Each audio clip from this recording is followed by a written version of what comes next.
All right, we got 3 matches on this goddamn card. First match: 6 superstar triple threat tornado tag for the tag team championships. We got the champions Rock and Jimmy Wait, versus. did the wrong Oh match. shit! Triple threat tornado tag. Okay. Tag team champions Rock and Jimmy versus the Creeds versus the Street Profits because they got shit on last time. Ah, damn, I might just abolish my tag division. I'm not gonna lie. Versus the Creeds.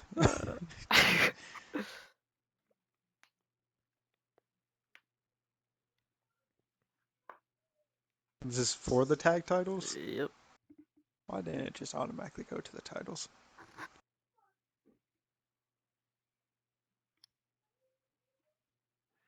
Okay. Then we got one-on-one Chelsea Green versus Raquel Rodriguez.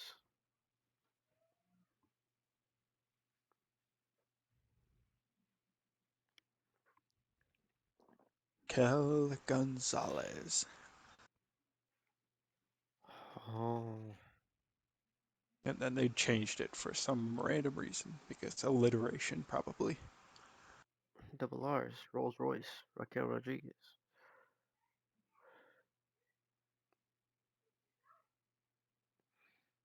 And in your main event, ah, shit, what And fell? it's gone forever. Oh, that fell. No, no, no, no, no, no. We are Randy Orton, One on one. one-on-one versus John Cena.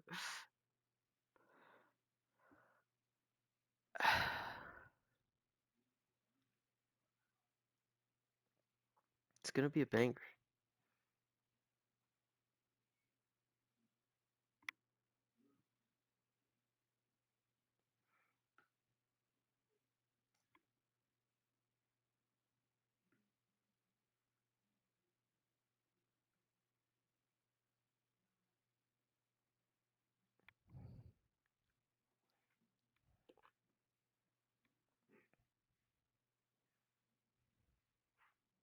I just realized the Creeds' gear is the Diamond Mine gear, isn't it? Yep, Jesus Christ.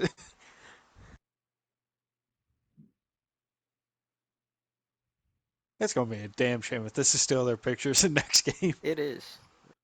There's no way their portraits in the game are still Diamond Mine gear. It They haven't is. been the Diamond Mine in like 2 years.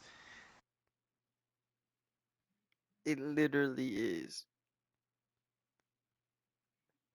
I literally just saw it. That's ridiculous. Raw. Fucking Brutus Creed. Yep, same picture. They don't even look like that no more. They're all grown up. Oh, Brutus Creed is the same. Julius is just different. But they've never been apart from each other. They've always been together. I I don't know, man. That just has to be a website thing. There is no. I doubt it's not still Diamond Mine shit in the game. Well, just one way to find out. What was her name? Zelina Vega. Okay. Yeah, these pictures aren't accurate of the portrayal because I know Zelina got her shit updated and it's not updated on this one. I also Okay. learned how So maybe. 2K does their shit. So instead of like what NBA 2K does, which is just like scanning in players, like WWE 2K is given a photo that they have to work off of. Like WWE will send them a photo of the wrestler, and then they just have to make that. Hmm. That Which is like, sucks. yeah, it's like, why do you do? You have the technology. You're the company that does the other shit. Sure, you don't do it amazingly, but you have the technology.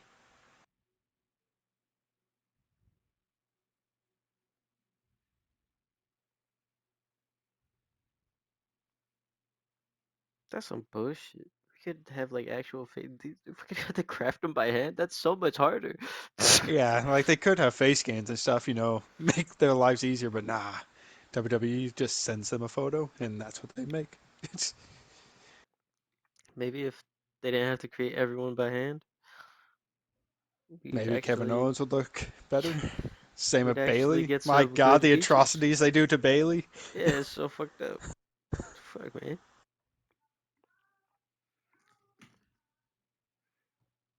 If I have my phone like this, will it be easier to read?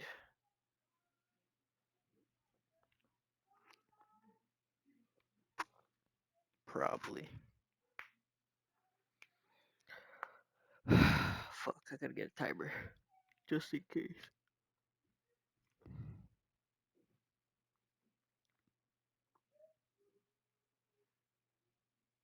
Okay, there's no way it takes me more than 30 minutes. That'd be so funny though. It'd be impressive, honestly.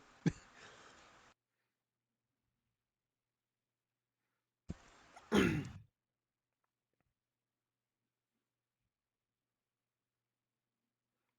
my phone the other way, that way I can actually fucking see it.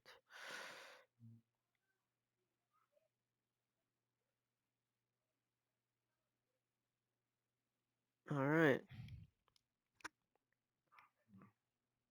here we go. Action packed Raw this week, and by action packed, I mean pure storyline, no action at all. Uh, so we open up with our brand new champion, Gunther, following closely behind uh, is Kaiser and Vinci.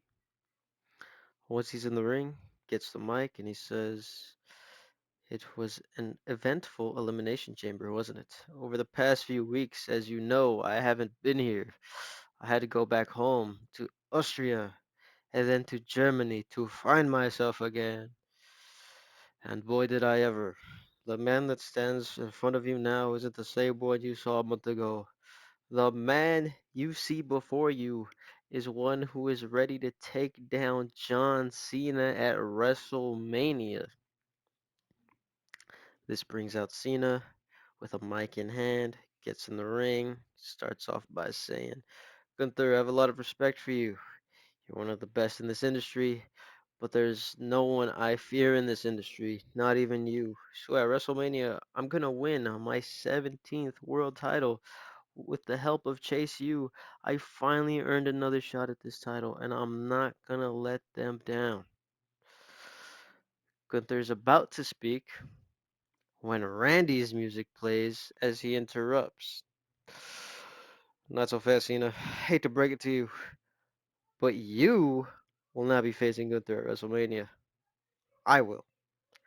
See, I'm owed my contractually obligated rematch, so you can get out of my ring, because at WrestleMania, it's going to be me pinning Gunther to become the first and only 17-time world champion." Cena gets in Randy's face. They start bickering. We cut to Gunther, who's laughing at them. He finally says, "Look, it's a very simple solution, fellas. Tonight, Randy Orton versus John Cena. The winner will face me at WrestleMania. You two can argue about who will win the 17th championship first all you want, but the truth is, as long as I'm champion, neither of you will win." Alright.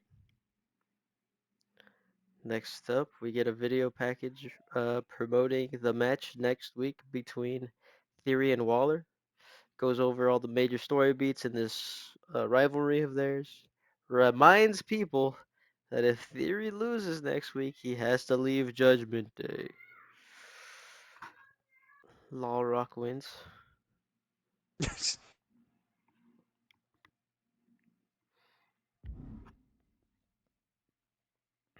Alright. We then get a video package showing the women's title and women's tag match at the Chamber. It goes over every time Nia has cost Naomi for the title, followed by her eventually snapping and crowning new women's tag team champions, Alexa Bliss and Tiffany Stratton. This leads directly towards Jackie Redmond backstage, where she says, "Thank you for joining me and my guests at this time, Alexa Bliss and Tiffany Stratton." The camera pans towards them as Jackie finally asks, "It's been a long time coming for you guys, but it finally happened. So I have to ask, what's next for you two?" "Well, Jackie," Bliss starts, "what's next for us is WrestleMania. We've worked our asses off all year, and now we're ready to defend these titles on the grandest stage of them all. And after we retain our titles, um, we'll celebrate at Disneyland. Ain't that right, Tiffy?" "Oh God, please, no more." "I'm joking." "Oh, thank God. Well, I guess the only thing left to do is find out who we'll be defending these titles against." Just as Tiffy finishes that sentence, Nia and Tamina walk into frame, and Jackie scurries off in a hurry. "You two got lucky," Nia says. "Lucky that Naomi stabbed me in the back. Lucky that Naomi never listened to me when I told her about Mercedes. Lucky that Tamina couldn't do anything to help me. Just lucky. But that luck is gonna run out at WrestleMania when me and Tamina take our titles back. Over our dead bodies," says Tiffy. "That's the plan," Nia replies as they walk away. Quick cut to the Undisputed Era locker room, where there's a giant shit show going on. Everyone is yelling incoherently until finally Adam Cole grabs a megaphone and just yells into it, telling everyone to shut up. He then starts, "What the actual hell, Finn? What the fuck did you pull that shit at the chamber for? They're going to come after us." "No, no, no, no, no, no, no. They're gonna come after you. Relax. I know what I'm doing. It was a sacrifice I had to make. As long as I'm around, Priest will never win a world title." Cole just laughs and says, "Okay, but if anything comes out of this, you're on your own. We're only as strong as our weakest link. You better pray you don't break." All right. We then cut to backstage. John Cena is walking around when a familiar face walks up to him. "Woo! John, I saw the chamber. Congrats. Shame about Alistair, though. But look at you. You're one step away from beating the record. Look, I know you chose Chase U over me, but I'd love to be ringside tonight to see you stamp your way into Mania." Cena offers up his hand. Uh, Cena offers up his hand to be shook and says, "It would be an honor, Flair. I'll see you out there." Cena walks off and Rick goes about his business. We then get a Roxanne Perez promo package just highlighting the year she's had so far. We see everything from her feud to Charlotte all the way until she had to re-earn her WrestleMania match. She says that the prodigy is here and the future is now. Rhea versus Roxanne 2 will not end the same way the first one did. Rock and Jimmy come into my office after they've gotten all cleaned up after their match. Rock says, "Why'd you want to see us?" Fantastic question. "Well, as you know, you don't have a WrestleMania opponents booked yet. So next week we'll have a number one contenders match. And as you may also know, you had no interference in your match earlier tonight. And that's because of a little deal I made. Two of the competitors next week agreed to leave you alone in the title defense if they got a number one contenders match. Those two are Roman and Jey Uso. You can't do that. They aren't even a tag team. They haven't filled out the paperwork. Actually, they just did. I picked up the papers, put them in Rock's face. Rock grabs them. He tears them apart. Those were just copies. They're still a tag team. Now, given that they, given that they agreed not to interfere tonight, if you interfere next week, you will be stripped of your titles and removed from Raw. Now have a wonderful day. This isn't over. You're going to regret this, Rock says as he walks off. We finally give the audience a match again. Chelsea comes out alone. Raquel has lived with her. Chelsea wants to prove she can do this alone, but she just can't as Liv messes with her too much and Raquel is able to take advantage for the win. Raquel wins.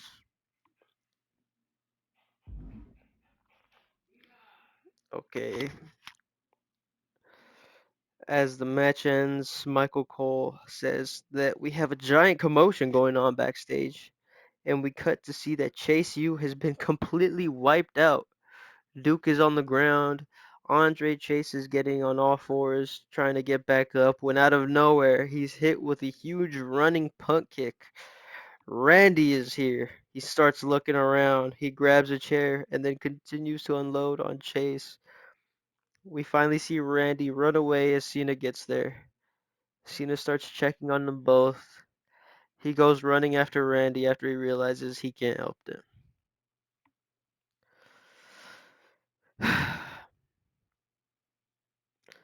As Cena goes running away, we see him pass Damian Priest. We follow Damian Priest, and he barges into my office yelling, "Where the hell is Balor at?" We pan over to my desk and see me in the middle of the discussion with Jade Cargill. Jade tells Priest, excuse me, I'm handling business right now.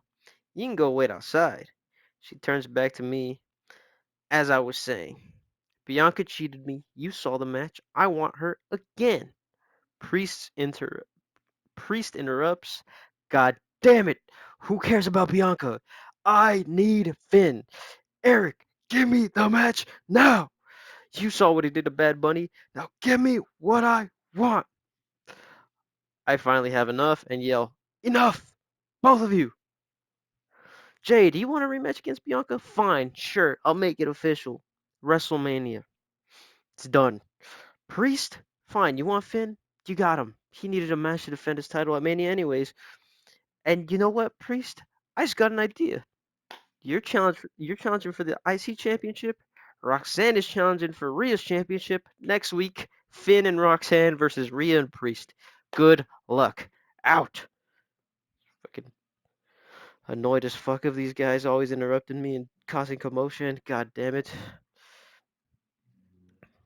Cut backstage again to Roman's locker room. Jay is there and says, "So what we gonna do, Oos? Next week is a big week for us.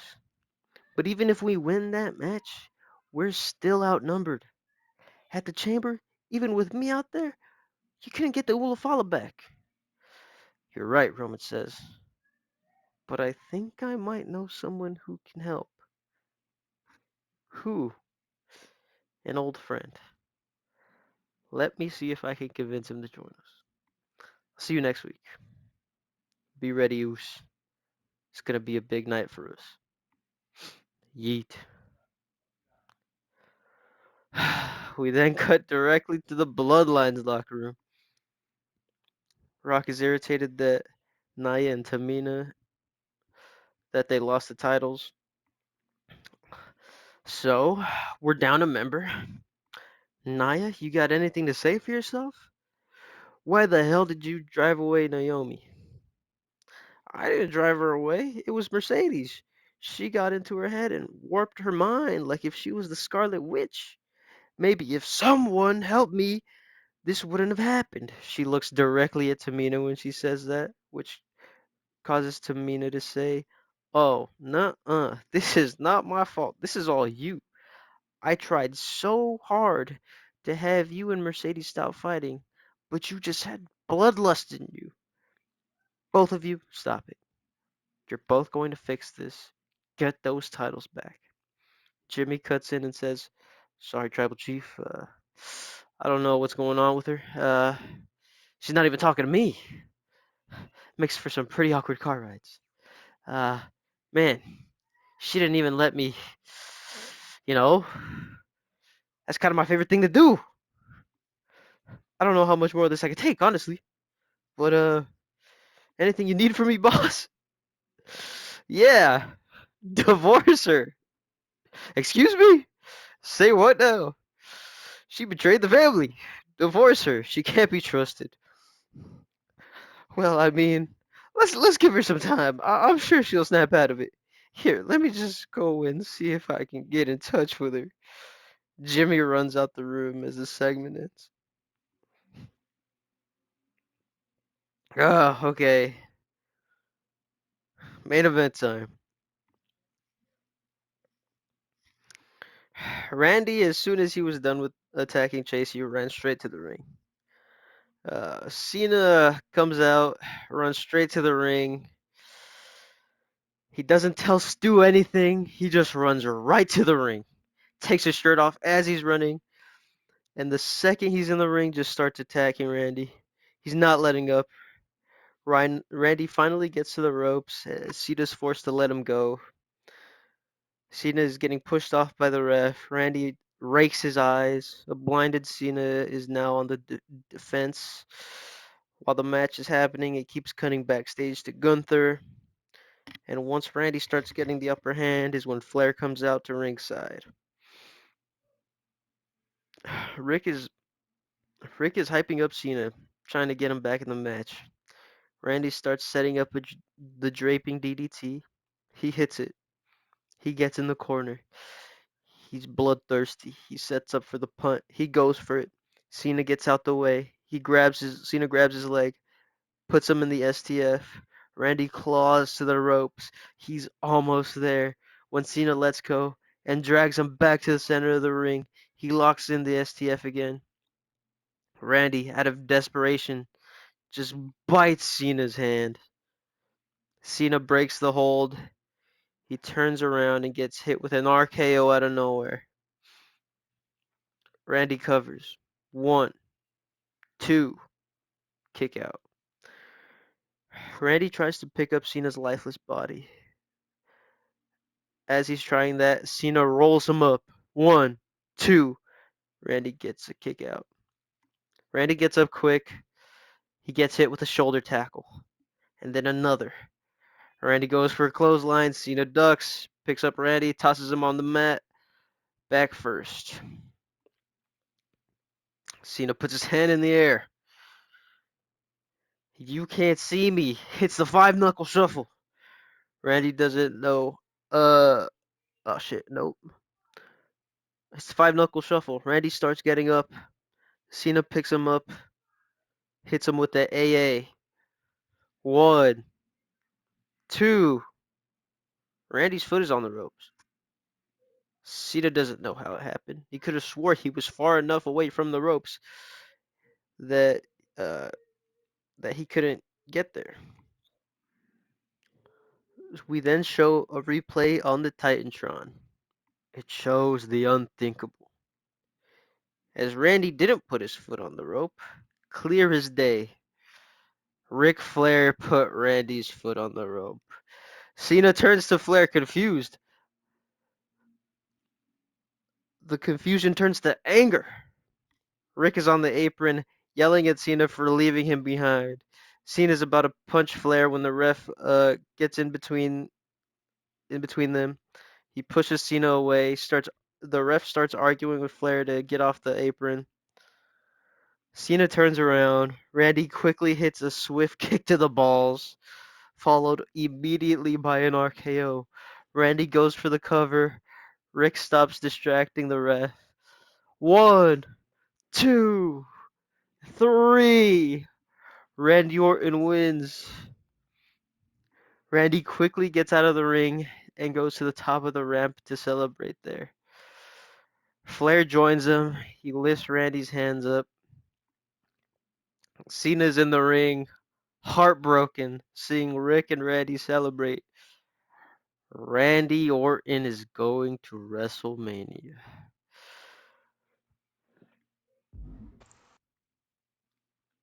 Alrighty, you ready? Yeah. Okay. Sami Zayn and Bronson Reed open the show speaking about Sami retaining his World Heavyweight Championship at Elimination Chamber. Drew McIntyre quickly cuts them off and says, Sami, you and I both know you should not be world champion right now. But luckily for you, I'm here for someone else. Brock Lesnar, get your ass out here right now. Paul Heyman then comes out and asks Drew what he expected. You poke the beast on SmackDown before Elimination Chamber, and when you poke the beast, Drew, he tends to poke back. Drew says he doesn't care about any of that. He wants Brock and he wants him right now. So instead of spinning this thread, how about you tell your business associate to grow a pair and meet me in this ring? Paul Heyman chuckles and says, unfortunately, Brock Lesnar is not here tonight. So, Drew, you're going to have to need to hold that anger in for a bit longer. Also, just in case you forgot, you don't run things around here. I call the shots. So, if you want Brock Lesnar, you'll get him when I say you get him. Drew then says, so you think just leaving a pissed off Scotsman roaming around backstage is safe for everyone? Heyman says, you know what? You're right, Drew. That would create an unsafe work environment.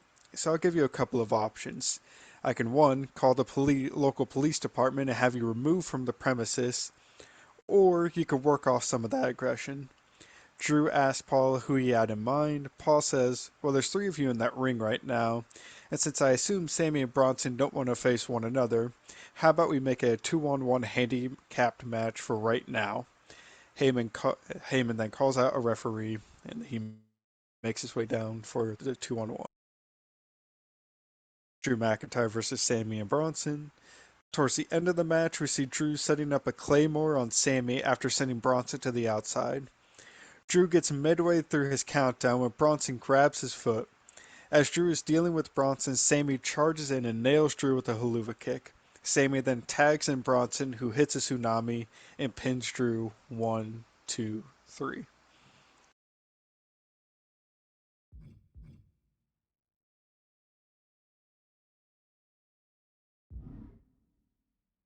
Uh, Then we see Bayley is backstage being interviewed about winning the Elimination Chamber and going on to face Charlotte at WrestleMania. Charlotte then walks into frame proudly holding her title and saying all was redeemed at the Elimination Chamber. She avenged the tragedy of the Royal Rumble and now sits atop the women's division where she belongs. Bayley says, look, you may think you're all high and mighty now, but come WrestleMania, I'm winning that Women's World Championship and giving these people a champion they can actually respect. Charlotte says, I guess we'll have to put that to the test at WrestleMania. We then hear banging on metal and boxes being flipped and thrown about. Cameras cut over to Becky Lynch, who's yelling, where is she? Where is that brat who cost me my championship? Becky looking around for a bit before locking eyes with Cora across the hall and starts to storm over to her. Paul Heyman then shows up and tries to calm Becky down. Heyman says, I know you're upset about what happened at the Elimination Chamber, but I can't have you taking out Cora. She's in the main event tonight, and you'll have more than just Cora to deal with if you take that match away. Becky tries to get past Paul, but Paul steps back in her way and begs Becky not to do anything tonight. After tonight, she's all yours. Becky tells Cora she better be counting her blessings because Paul just bought her another week. Once Becky leaves, we see the Rebel Society all standing by. They all then speak about their matches later tonight and upcoming.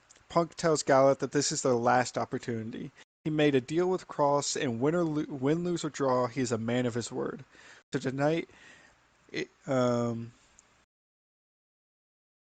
is on them to go out there and get the job done. Gallows then head off to the ring.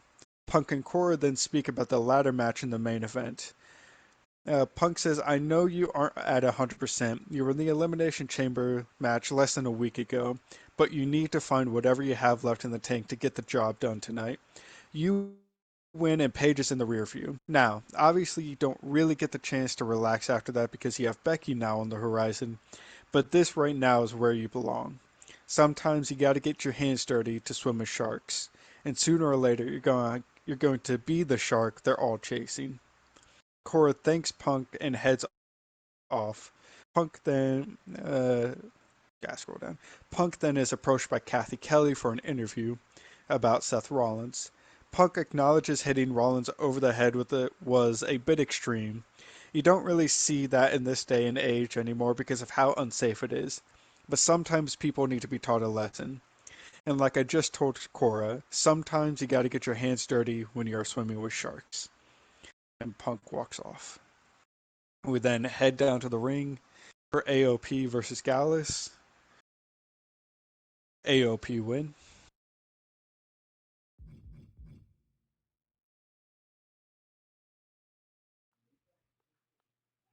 The Battle of Mid.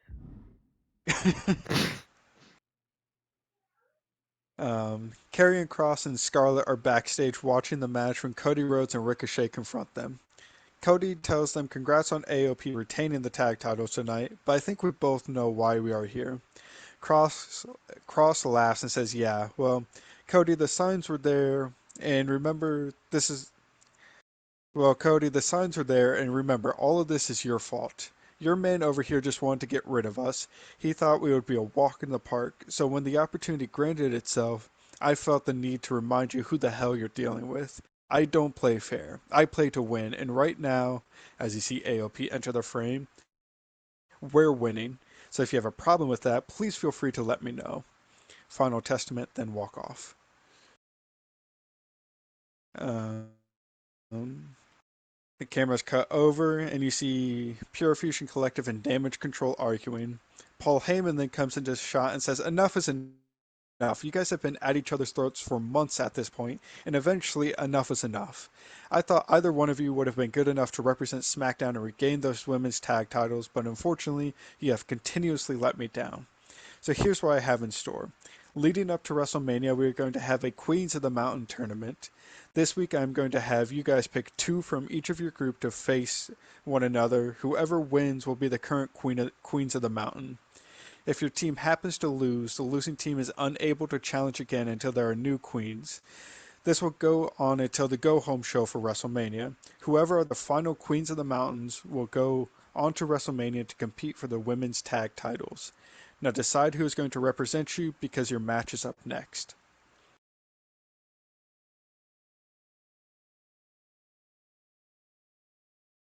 I Oh wow. Okay. Hold on.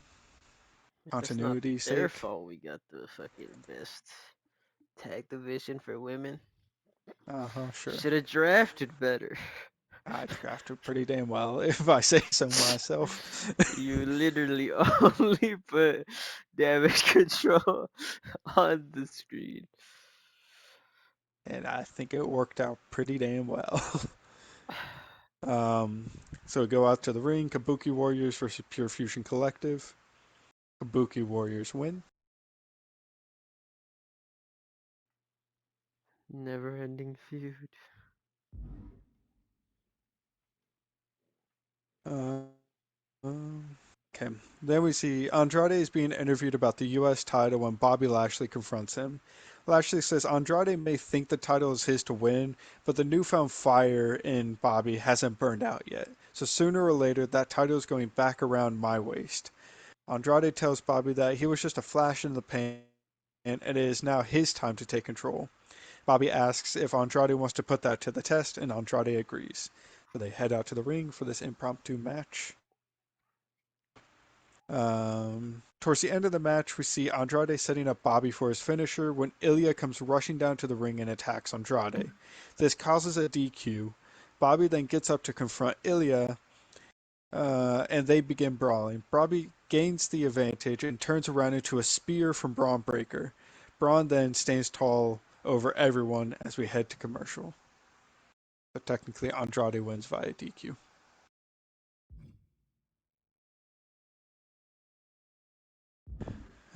We cut backstage. Paige is interviewed about her upcoming ladder match with Cora Jade. Paige says for months Cora has been a pain in her side. What started as a simple misunderstanding has turned into a career defining feud. Paige says very few people have ever tested her resolve this much, but tonight Cora gets a taste of what she so rightfully deserves. This match is for more than just the briefcase. This match is to send a message to Cora that the path she has chosen in the end is going to cost her everything. We then head to the ring for Cora Jade versus Paige for the Miss Money in the Bank briefcase. Let me that since I don't need it anymore. The match starts and Paige immediately rushes in and attacks Cora. She beats Cora down in the corner until she manages to roll out of the ring. Paige, though, does not give up any ground and follows Cora to the outside. She continues the assault until Cora manages to duck a punch and shoves Paige headfirst into a ladder.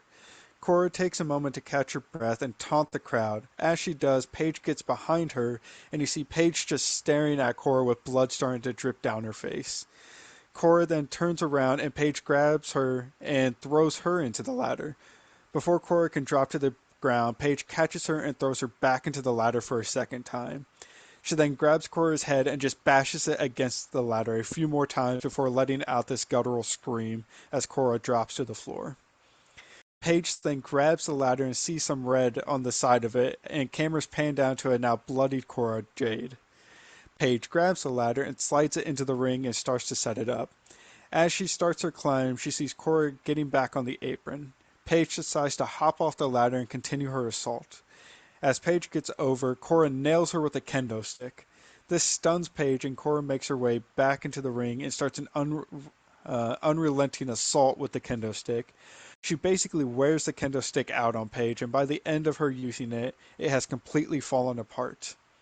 Cora then makes her way over to the ladder and begins to climb. She gets all the way up top before Paige manages to recover and starts hitting Cora's legs. Paige then climbs up for a bit and pulls Cora off the ladder. The two then brawl some more before once again heading to the outside. Paige bounces Cora's head off the announce table a few times before going under the ring and grabbing another ladder. Paige sets this ladder up between the announce table and the ring. Paige goes under to grab Cora, but once she gets to the other side, Cora shoves Paige back into the ladder that is now set up between the announce table and ring. Uh, Cora then walks around the ring and grabs another kendo stick. She heads back over to Paige and goes for a massive swing, but Paige ducks and picks Cora up and drops her face first on the ladder. Paige then picks up the kendo sticks and starts beating Cora with it. Cora is trying to get away as they get all the way around the ring with Paige nailing Cora with kendo shots. Cora finally manages to get back into the ring, but Paige is quick to follow. Cora's begging for her to stop the beating, and Paige moves in. And as Paige moves in, Cora kicks her knee out, and Paige smashes her face into the ladder. Paige drops the kendo stick, and Cora quickly tries to hit Jaded on Paige, but Paige manages to reverse and hits a rampage instead. Cora is out on the mat, and Paige realizes the opportunity she has. The ladder has fallen over when she smashed into it, so she has to pick the ladder back up and set it back up. Once she does, she goes for the climb. She doesn't climb the ladder quickly, but she does manage to get all the way to the top when she looks down and sees Cora slowly making her way up the ladder. Paige starts to panic as she is trying to grab the briefcase and she accidentally hits it too hard and it starts swinging. Paige, unable to grab it, has allowed Cora to get up to the top with her and they start brawling. Both have moments where you feel like they're going to fall off, but manage to hang on. The briefcase has slowed its swinging and has become more grabbable, and Cora goes to quickly unhook it. Paige, though, kicks Cora in her gut and drops her off the ladder. Cora quickly recovers and sees Paige about to unhook it, and in a quick decision, pushes the ladder. Paige goes falling off the ladder, crashing to the outside through the ladder that was set up between the announce table and the ring. Um, Cora is basically in disbelief at what she has just done as sees Paige unconscious on the outside. Cora collects herself enough to set the ladder back up and climbs it. Cora then gets to the top and unhooks her briefcase to retain the Miss Money in the Bank.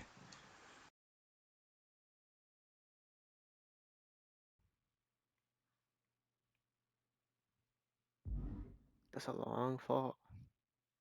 It is a long fall. Whew.